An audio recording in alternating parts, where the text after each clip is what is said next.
Oh, guess I have to unmute myself. Good morning, everybody. My name is Christina Bevilacqua. I am a career counselor at the University Career Center. We are live streaming tomorrow, this morning as part of our class of 2021 senior week events. Our first topic this morning is Guess I going have to to unmute myself. Good morning, everybody. My name is Christina Bevilacqua. it's going to be about networking and the importance of networking. That's going to be so important for you all as you are completing your time here at Auburn. Hopefully you've made some contacts while you're here at Auburn and you can continue to build those relationships, right? And develop them so that perhaps in the future that can lead to something. Who knows, right? Somebody always knows somebody who knows somebody, right? And so cultivating those relationships and also building new ones as you continue the world of work, or if you continue on to graduate school or whatever is next for you. So I'm going to go ahead and share my screen and we'll go ahead and get started. All right, so talking about networking. A lot of times this topic can be a little anxiety producing because it's the idea of talking to people that we don't know and or perhaps people we do know, but we're just, maybe more on the introversion side, right? And so it can feel like a lot of mental energy to have to really socialize and that kind of thing, right? But it doesn't have to be that way, all right? And we'll talk a little bit more about that. But just first things first, getting into just the basics of our office. If you're unfamiliar with our office, we are located in 303 Mary Martin Hall, which is the third floor of Mary Martin Hall. So just so you know, all of our graduates, you can actually access the University Career Center up to 5 years post-graduation. So even though you are a graduate, you can still come back and utilize our services. We can help you with job search. We can help you with resumes, cover letters, interviewing, really anything that you are needing help with wherever you are in that journey, we can still help you with 5 years post-grad. We do have drop-in hours every day, Monday through Friday from 10 to 3. Right now, those are virtual and can be found on our website, career.auburn.edu. Click on that little drop-in box. It'll take you right to that virtual Zoom room. Of course, we'll keep you updated as things change over time. And just a quick note, we are a non-accessible building. So if you or someone you know does need an accommodation, please let us know and we will do that prior to your appointment. You can come for a drop-in hour for anything. You don't have to schedule an appointment in advance. If you'd like to schedule an appointment though, you can do so via handshake. All right, so what is networking, right? The idea, we talk about it, we throw it around a lot, the term a lot, but what is it really, right? And essentially, like I mentioned before, it is building relationships, right? And specifically building those relationships with other professionals who share similar interests, right? Or it doesn't necessarily have to be the exact same industry, but there's some sort of connection there, right? Because again, they may know someone who knows someone who is in your direct industry, right? So it's essentially a professional who shares some level of area of interest with you, right? But doesn't have to necessarily be 100% same industry. It's also about being visible, right? So creating a community and building alliances with other people, right? And we'll talk about how to create that visibility, right? So when people think of a particular thing, they may think of you, right? And reach out to you. It's also about searching for opportunities to work together with others towards the achievement of mutual goals, right? So you are collaborating on different things and bringing in all of your strengths, right, in order to achieve a specific goal. It's also about developing contacts and building long-term relationships, right? So again, you've created these contacts throughout all your time here at Auburn, right? Even if you don't recognize their significance in your life just yet, right? You've created contacts with professors, with your colleagues. You're your fellow students, all of you will go on to do different things in different places, right? Those are all contacts that you want to be able to build upon, right, for long term. And networking is not a one-way street. So what you put into it is what you get out of it, right? And so by being proactive in helping others with their job search or with other areas that they're needing help with, you in turn, ideally are going to receive that in return, right? In your areas of interest, right? So it's about that mutual kind of benefit and mutual help. And the best way to receive that is to give that, right? So, where to begin? Again, it does not have to be a room full of professional people that you are unfamiliar with, and it's like going from 0 to 60. If that's something that's nerve wracking for you, you want to start with who you know first, right? Familiar faces. There may be people that you have met in order to get to the ones. There's people that you may not necessarily want to know entirely, right? And not in a negative way, but maybe perhaps you just don't have similar interests, or you're not necessarily going towards the same industry, and that's okay, right? It's still important to value those relationships, to get to know those folks to a degree in order to get to know the people that you do want to know, right? Who's in their social circle, right? Because you build from this small circle and then you continue to make it larger and larger and larger based on who the network is of the people that you're interacting with, right? So beginning with familiar faces, again, professors, coworkers, fellow students, advisors, people on campus that you've interacted with, people within your internships, volunteering, right? All of these different folks are going to have a network of people themselves, right? And so it does take a lot of time to build that network, right? But you've already started doing that. So, don't fret. It's now about thinking about who you already know in order to build upon it for the future, right? We use social media in a way to help us network as well. And I will touch on that throughout this presentation. But it's going to take a lot of time and effort, but it's going to be worth it, right? Because networking is an investment. It's an investment into your future and into your future goals, right? And to be able to achieve those things. So, like it says here, you never want to apologize when asking for a favor or help, right? When you are utilizing the context that you have and you're saying, hey, I've loved working with you, or it's been really nice chatting with you. I'm wondering if you know anybody who's in this space who you could connect me with, right? You're asking them for a favor, right? In doing that, be confident about saying that, right? Because if not, it may be signaling to them that there's not a high level of confidence there. And even if that confidence level doesn't feel super high right now, right? As you're kind of getting yourself, getting off your feet and starting that next phase, whatever that looks like for you after graduation. You sort of want to, like they say, fake it till you make it, right? So always act confident with that. And always document your contacts, right? So you may not always remember everyone that you're going to meet. You go to a lot of places, do a lot of things. Maybe you went to a conference or a different, event where there was lots of people there, and you talked to maybe 3, 4 people, and it's normal to not necessarily remember every single thing about them, right? So always writing those things down, collecting business cards, following up with those people afterwards, shooting them an email. It was really nice chatting with you. And then again, utilizing social media in a way to stay connected through LinkedIn, especially, right? So that you can maintain kind of what's going on with them and they can see what's going on with you. All right.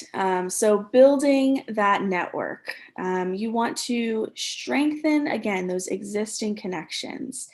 So that helps you in being able to reach out to, strangers in that way, right? Because you've already created some of these connections.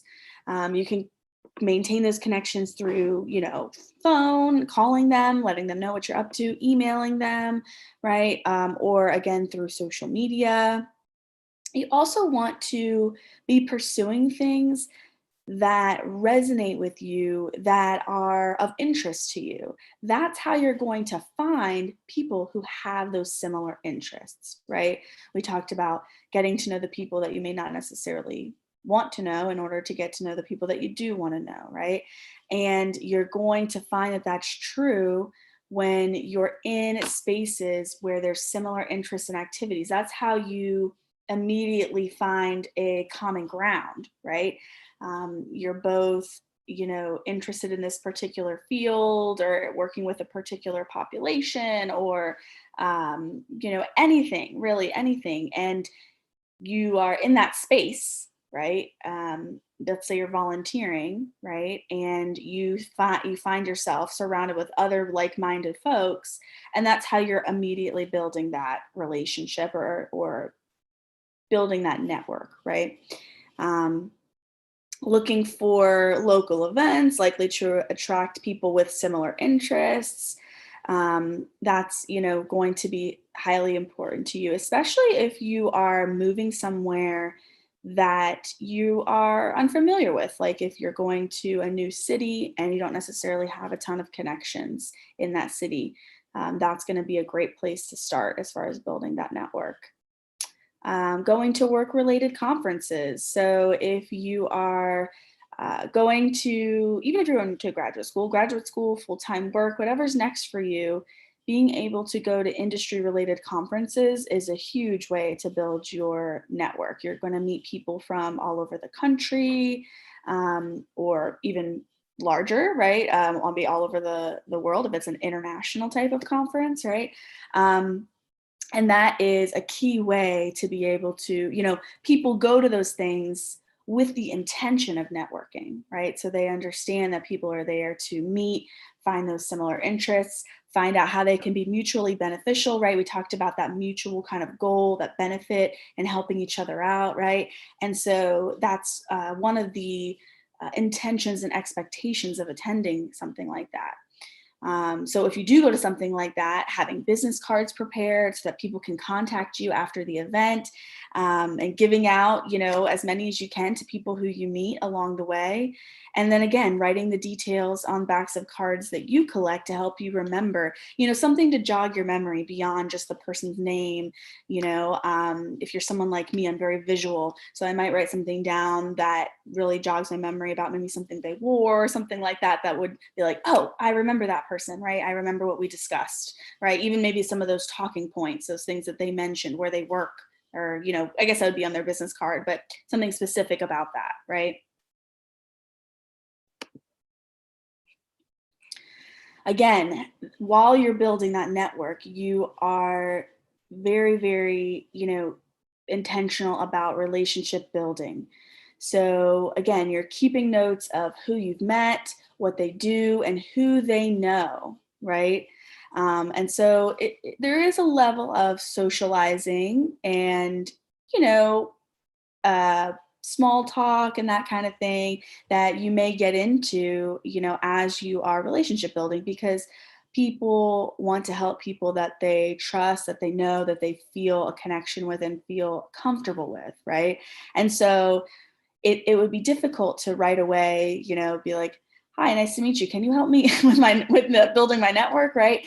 I mean, sure, maybe some folks would be more than happy to do that, but most of the time there's a little bit of that socialization piece. Hi, where are you from? Where do you work? What do you do? That kind of thing, and getting to know who they are on, at least a minimal basis, right? Before you kind of take that next step, right? Um, be aware that in a lot of social work events, there may be alcohol present. And so, you decide how you'd like to approach that, right? Always keep in mind your overall professionalism, right? When you're at a professional work event, right? So it may be best for you to not participate, just to make sure that you are, staying vigilant and staying professional and not having to worry about anything like that, right? Or maybe you feel that it would be best for you to do that because it's sort of what everybody's doing in the moment, right? And so it's kind of appropriate to be doing that, right? So just keep that in mind, think about the intention behind it, and always maintaining that professional behavior. And you also want to build your network by, again, thinking about how you can help others, right? Who's in your network that might be of benefit to them? And even if you think, you're not in a place right now where you have a huge network of someone that could benefit somebody else, never say never, right? Because as students or soon to be graduates, you have a wealth of connections with other students. A lot of times, professionals are looking to recruit, students who have a great background and education and good experiences, and they want to be able to, like, mold people and bring them into the company. And you have those contacts, right? So that's something of benefit that you could provide to a professional who may be, farther along in their career, right? So thinking of ways that you can give back to them, right? And stay in touch. That is the biggest thing with building your network and maintaining those lifelong relationships, or long lasting relationships, is to stay in touch, right? Be interested in what they're doing and hope that they have that same interest in what you're up to, right? And again, LinkedIn is a great way to do that. Phone, email, it's so easy now to be able to connect with people who don't live in the same city as us, right? So you don't necessarily have to see them on a regular basis in order to maintain that connection. All right, so now touching on, we talked about, the ability to stay in touch online through social platforms. Now we're going to talk about a little bit of online branding. So when we think about branding, we think about, what do people think of when they think of you, right? I mentioned in the beginning, when you're building that network or when you're thinking about networking, it's the idea that when somebody has an idea or a goal or something in mind, they think, oh, I know that is Christina's thing, right? She loves counseling. And so, we're starting this new thing here, and I would love to get her feedback, get her involved in this somehow, connect with her on that, right? That's my, brand is, related to counseling and helping others, right? And so why should you be online? Why should you be thinking about your personal brand online? A couple of different reasons, right? It's a career management tool, right? So it allows you to have control over your image, right? And what's out there, right? When associated with you, right?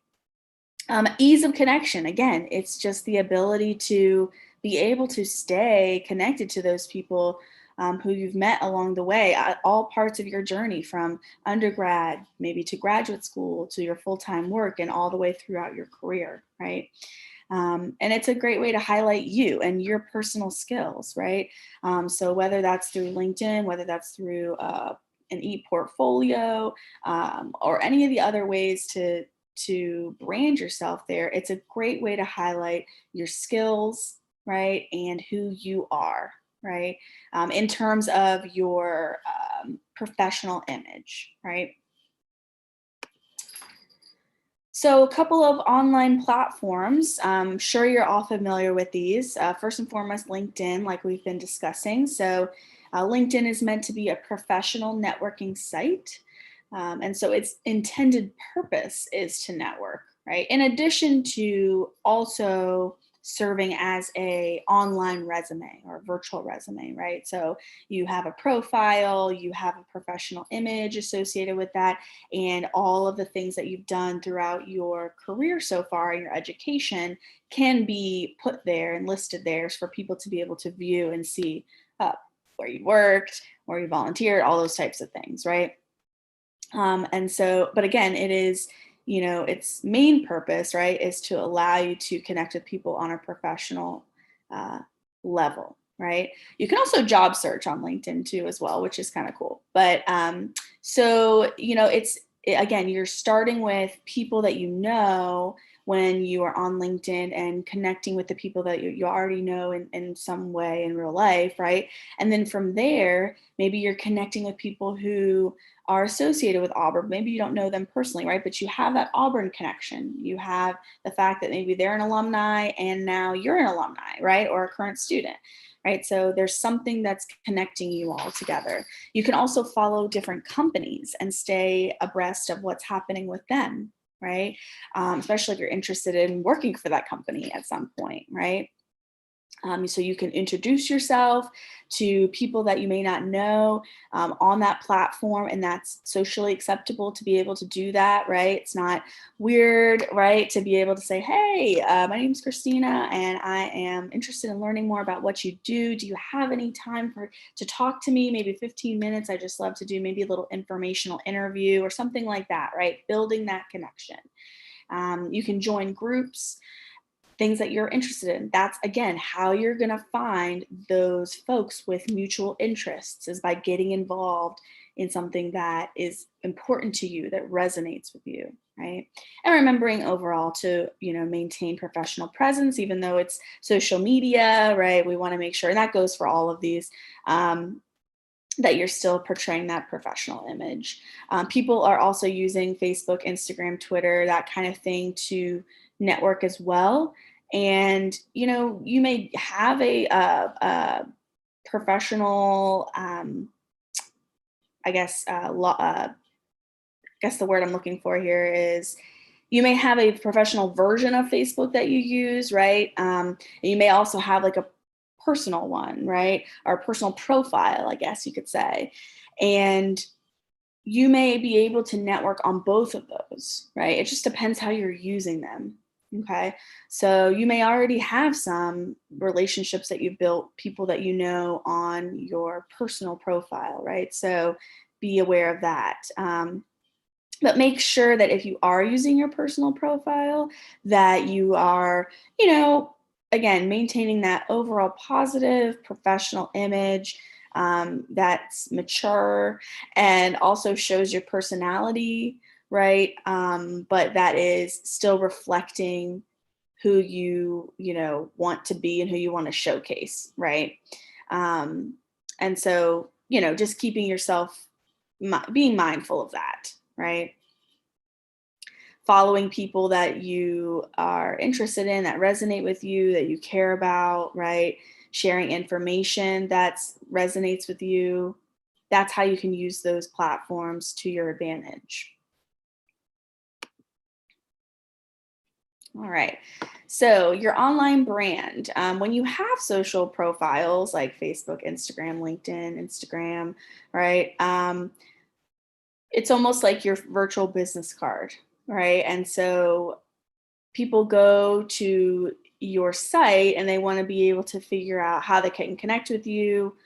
What is it that you do, or what is it that your industry is, or your expertise is in, right? And so you do want to share those things, but you also want to have some level of control over your privacy and know when not to share, right? And so maybe you have a work number, but you're not sharing your private number, right? Or you have an office address, but you're not sharing a personal address.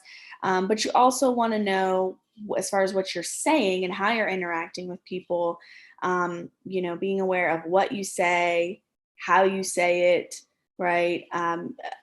How is what you're saying contributing to a conversation in a positive way, in a beneficial way, right? And if it's not, then maybe thinking about it before we, hit post, right? Because that's all going to reflect on your online brand and your personal image, right? And we always want to start out with a positive note on there, right? And know who you're sharing with, right? Who are your followers? What are their, uh, influences, right? What's important to them? What are their values, right? How are they going to perceive that? And how is it going to help my overall brand, right? Questions to ask yourself as you are interacting with those things. letting your brand work for you. So it works in both an online way, right? And also when you're offline, right? Again, informing your closest circle, right? Having them be aware of, what your brand is, what's important to you, what you value, what resonates with you. And by word of mouth, virtually, they'll be able to, spread that message for you and sort of let that brand work for you, right? Identifying where your network can grow, where, thinking about the kinds of professionals do you know that you know already, where's that gap and how can you fill that gap, right? And also differentiate the difference between, different levels of network. So we have our personal network, right? People that we know, maybe friends, family, friends, parents, things like that.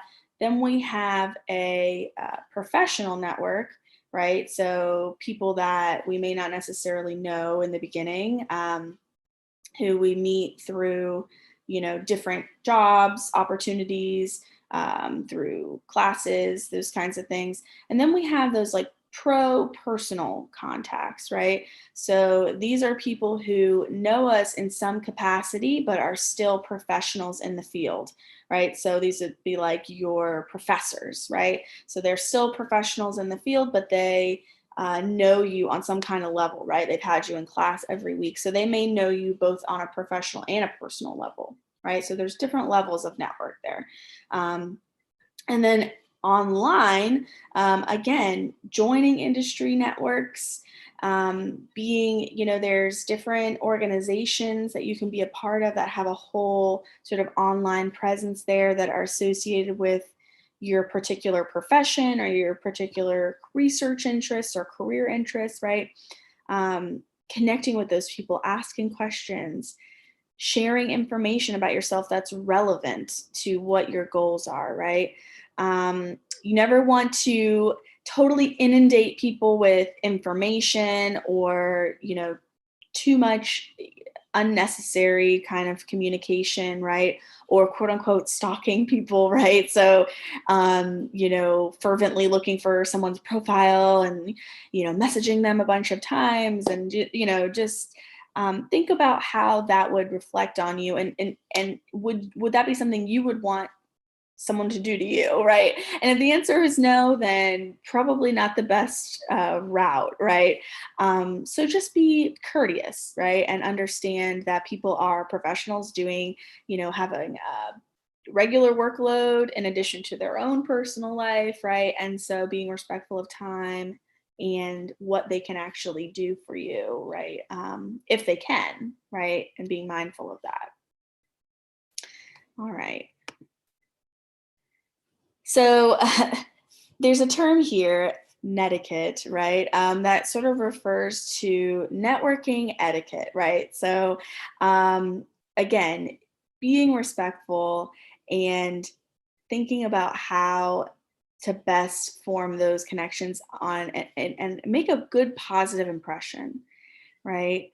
So you want your networking etiquette. You want your netiquette to be easy, right? You want it to be an easy flow of conversation, an easy way to connect with that person. You want it to be specific, right? So you may have a specific thing in mind that you think that you could connect on, that they could help you with. You may have a specific question for them or something to offer them. You want it to be conversational, right? So again, not very clinical or, okay, hello, I've met you now what can you do for me kind of thing, right? But more so just very, humanistic, right? Two people getting together and having a conversation. And again, you want it to be mutual.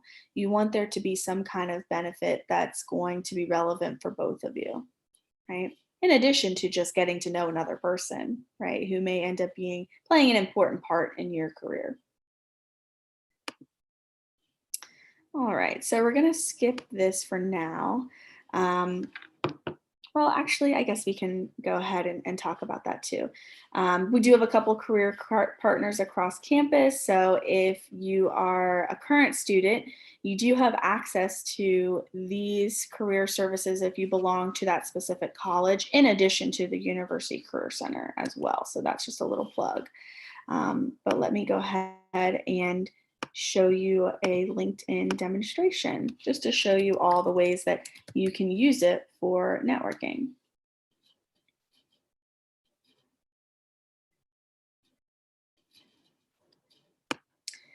All right, so I'll first go to my profile here.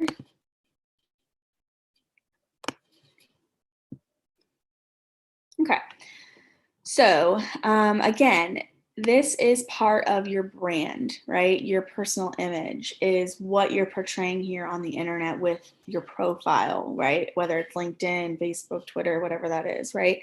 So you look at my profile here. I start out with a professional headshot, right? And there's a lot of opportunities to do that here on campus.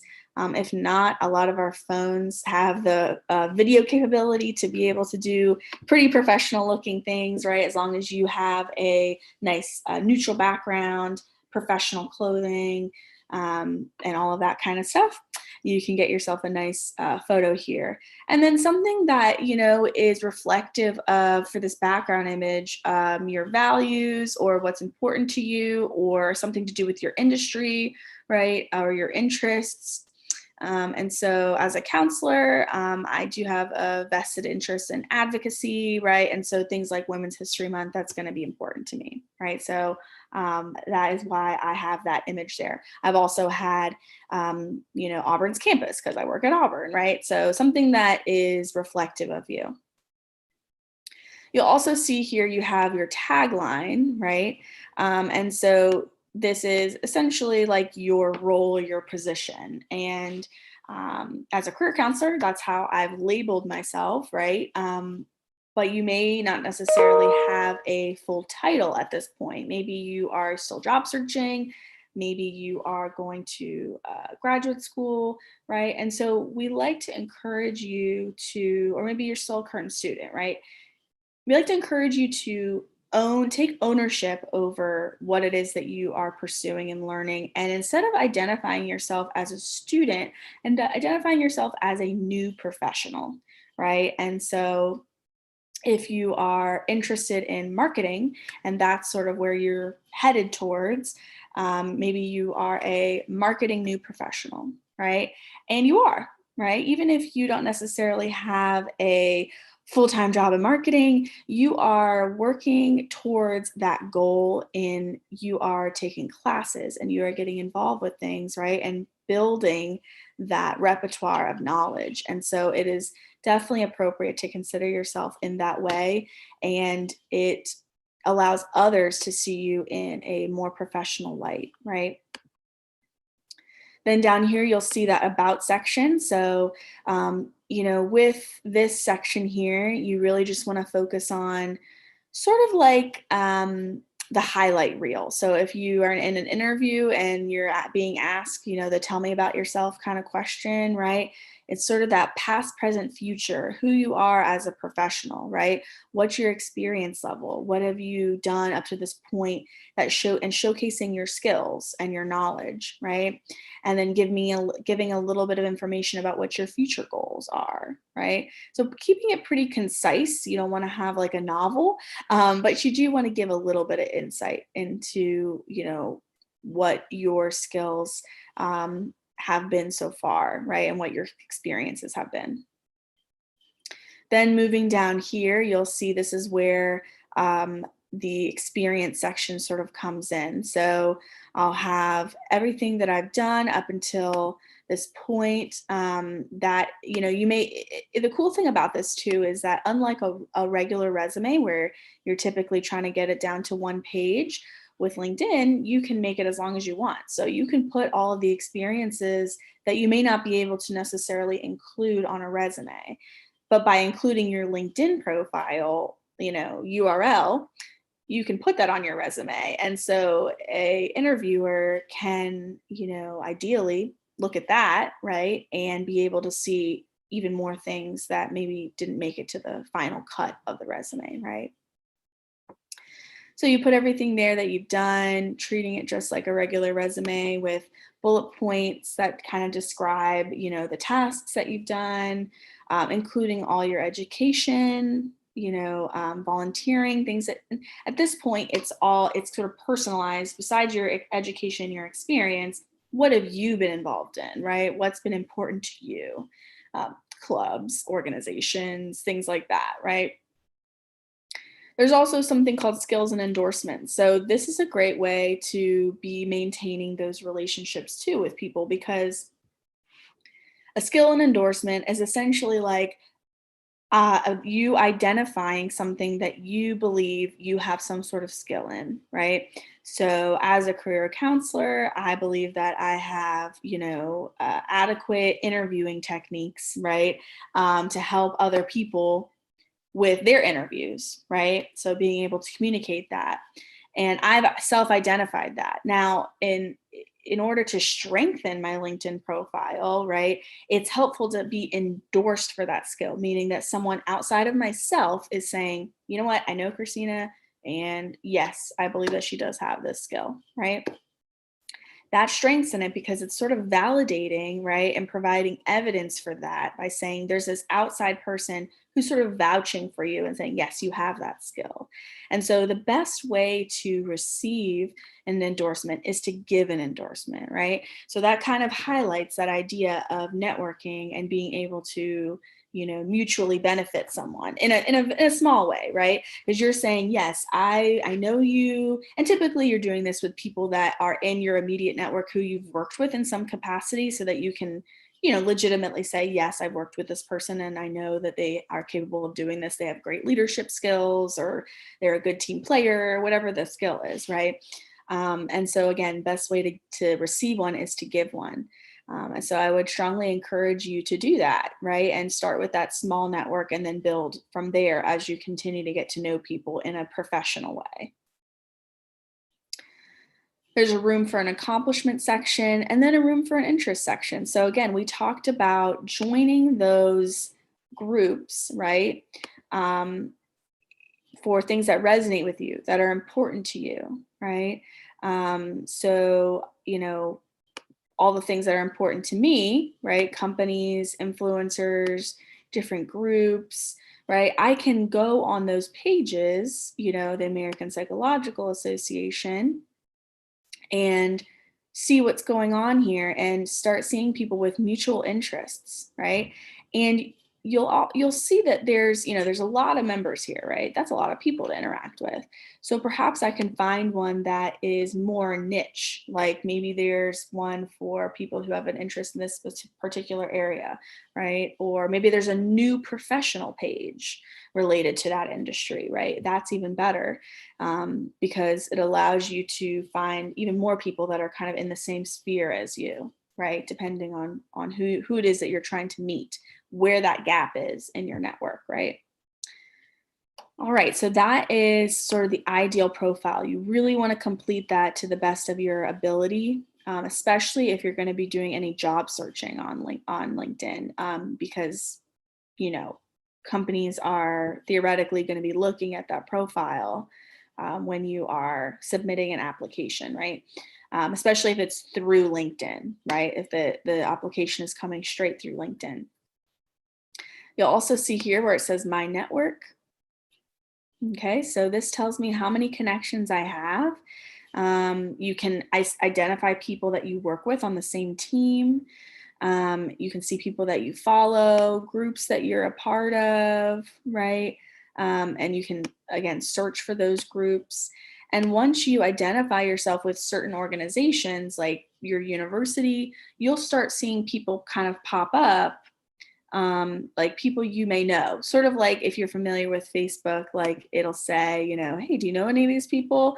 Do you want to connect with any of them, right? And so you can start doing that kind of thing too. Check out their profiles and see what they're all about, and if you think that would be of benefit to you. You can also connect with people by, again, searching the particular company. So if we were to for instance, if you wanted to connect with other alumni, right, because you're finding that mutual connection right away, you can go to Auburn University's page. Then you can go to the alumni section here, and you have the ability to search based on lots of different preferences, where people live, where they work, what they do, what they studied, even what their skills are and how you are connected.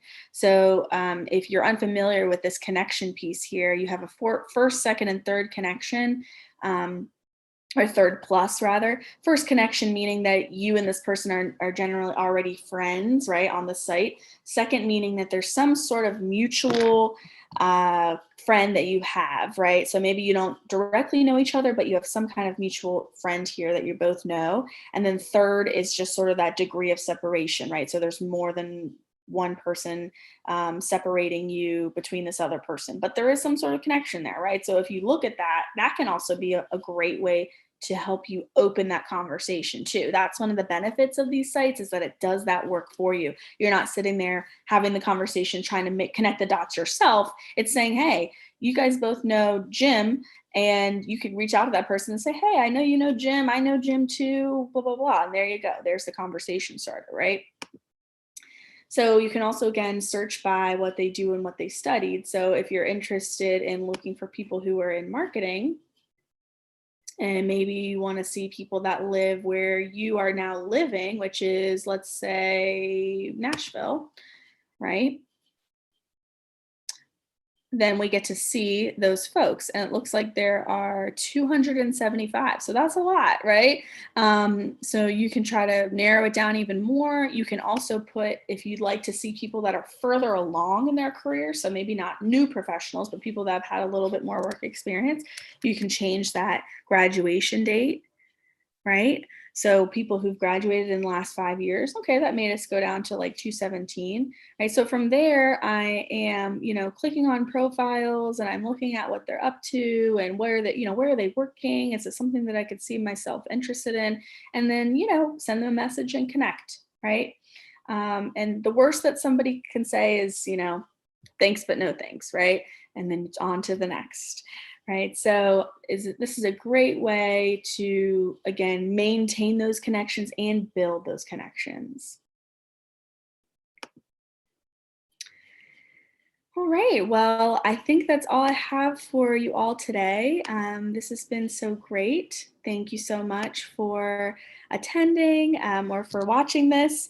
And please feel free to reach out to the University Career Center. If all of this has just been like, whew, a lot of information, totally understand. So again, you can always reach out to us 5 years post grad, and we would be so happy to help you with your next steps.